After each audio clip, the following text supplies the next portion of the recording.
tem a ver com uma estrutura que está sendo criada na gente. Então, esse engajamento tem que ser permanentemente mantido. Não só da maneira inocente, né? Para eu estar ali no Instagram, no Facebook, na rede social, mas como um princípio que me fisga. E o que é mais eficaz para te manter engajado do que o ódio? Não é o amor. O amor não mantém ninguém mobilizado. O amor é pacificado e pacificador. O amor é sereno, né? O amor não precisa do engajamento. Uma relação, por exemplo, de um casal, sempre engajados em relação ao outro, é uma relação de um casal apaixonado, não necessariamente amando. Enquanto durar a paixão, o engajamento nessa proporção vai durar. Depois que a paixão for se arrefecendo, isso não quer dizer que ela substituirá o amor, a relação também vai se tornando mais tranquila e não engajada necessariamente. Agora, a mesma, o mesmo princípio da paixão, a paixão está absolutamente ligada no ódio. Então, como é difícil manter as pessoas apaixonadas o tempo inteiro, eu acho que chegou a uma percepção de que o melhor é manter as pessoas odiando o tempo inteiro. Esse é um princípio de engajamento e, obviamente, que a política, de forma consciente ou não, acho que há casos e casos, percebeu isso, né? E aproveitou isso. Os exemplos mais expoentes são Trump e Bolsonaro, né? São manipuladores do ódio. Isso quer dizer que os outros políticos são santos, são bons, são melhores? São não, né? Você que me acompanha de verdade sabe a minha visão em relação a políticos e a política de maneira geral. Eu não tenho olhar maniqueísta, eu não tenho intenção de detonar um político ou incensar outro. Quando eu falo de um, eu não estou falando de detrimento do outro que é melhor, mas a mente binária, que é um princípio desse fator de engajamento ininterrúpido, só consegue pensar assim, ou é preto ou é branco, é certo ou errado, ou é bom ou é mal, ou gosta ou não gosta, ou ama ou odeia, né? Só que isso é muito estreito. E eu nunca me coloquei para enxergar a vida assim. Para mim nunca foi assim.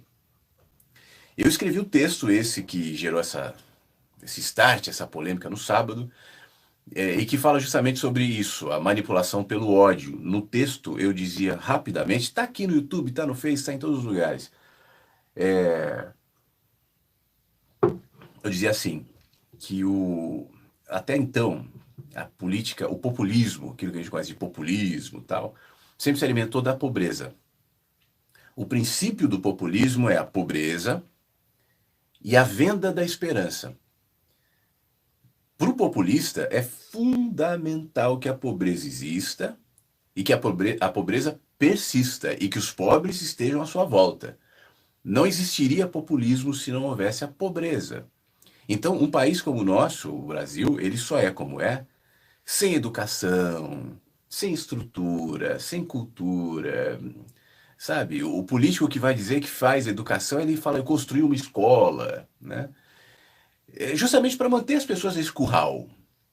Eu usei no texto os expoentes de populismo nesse espectro. O Getúlio, que foi o primeiro, lá na década de 30, identificado como o pai dos pobres, né, num outro contexto. E o Lula, mais recentemente, não que fosse só os dois, não que outros não houvesse, ó, sem dúvida alguma, mas eu peguei dois símbolos, um mais recente, outro mais antigo, do populismo. O Lula, na própria vida sindical dele, de alguma maneira se aproveitava, e eu não estou usando nenhum tom pejorativo, nunca é a minha intenção, mas dessa dor dos sindicatos, dos problemas das empresas, do ABC, dessa negociação. É sempre a dinâmica do sofredor, né, e do salvador. Seja num sindicato, seja na política, seja na igreja. Nesse meu texto, eu analiso como parte desse fenômeno o crescimento das igrejas neopentecostais em países pobres, né? Por quê?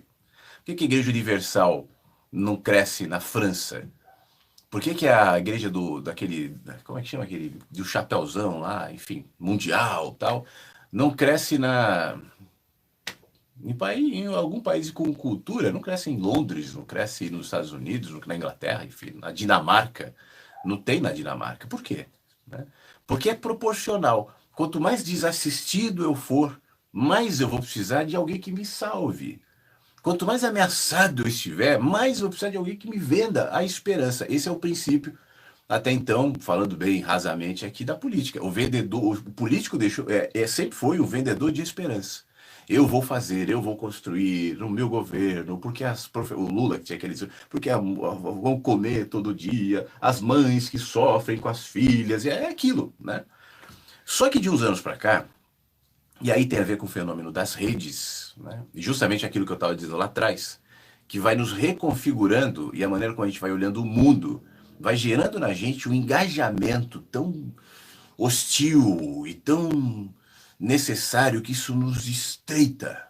A dinâmica do Salvador ainda existe na era da insensatez, como eu chamei nesse texto. Mas o Salvador, ele se coloca como não é mais alguém que vende uma esperança, mas é alguém que manipula um ódio. E para manter a tropa engajada, vale apenas o ódio. Então, tanto faz se o ódio é o PT, se o ódio é o Supremo, se o ódio é a imprensa, é os Estados Unidos, o Biden, não importa. É necessário renovar o ódio sempre, porque é o ódio que mantém as pessoas engajadas, sempre. Né? Políticos da era do ódio não conseguem viver numa dimensão de paz, e eles sabem disso. As pessoas falam, por exemplo, o Bolsonaro devia pacificar o Brasil, juntar tudo, e aí quando ele assumiu, ele acelerou o processo de ruptura, de desgaste. Ruptura, eu estou dizendo estrutural entre a sociedade, eu não estou falando de golpe, não nesse sentido, mas de ruptura de pacificação, de tentar criar um povo unificado, né? E aí muita gente acaba imputando essa atitude do Bolsonaro como um movimento de reeleição. É também, mas não é só. Né? Para manter a governabilidade na perspectiva da era da insensatez, é fundamental um movimento de ódio, e é o que o Trump está fazendo nos Estados Unidos. Um parênteses.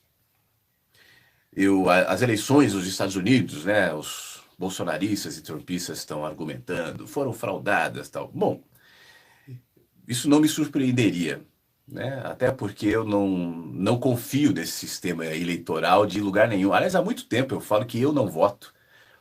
Isso tá em vídeos antigos, eu já tomei porrada também por conta disso.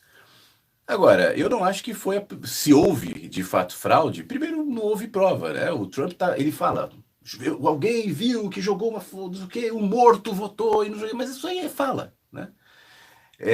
E além disso, é esse mesmo sistema que o beneficiou 4 anos antes, né? Ele foi eleito dentro desse sistema. Depois que foi eleito, se tornou o homem mais poderoso, pelo menos no cargo mais poderoso do mundo. Se tem alguém que tem possibilidade de fraudar um sistema, sem dúvida alguma, pelo menos que tem mais possibilidade de fraudar um sistema, é o próprio cabeça, né, do executivo, no caso, o Trump. Então não faz muito sentido essa paixão, essa defesa. No entanto, isso não vai dar. O Biden assumirá, o Trump sabe que não vai nem ter condições de governar se o Supremo for lá e decidir que ele deve assumir. A não ser que algo muito sério apareça, mas não me parece o caso. O que me parece é que ele ainda joga na coisa da mobilização, do ódio, porque perdeu uma eleição não quer dizer perder o poder e perder a manipulação e perder o encanto diante daqueles devotos. E é nesse princípio que funciona a política hoje. Devoção. Eu não quero a sua mente, por isso eu não vou trocar ideias contigo. E por isso você, meu seguidor, não trocará ideias com nenhum desses hereges. O que vale é a adesão. O Bolsonaro muitas vezes já falou isso. Confia em mim ou não confia? Tem que confiar em mim, naqueles cercadinhos ali. Tem que confiar em mim. Né? É a entrega, é a devoção e a adesão. Bom, esse é o cenário.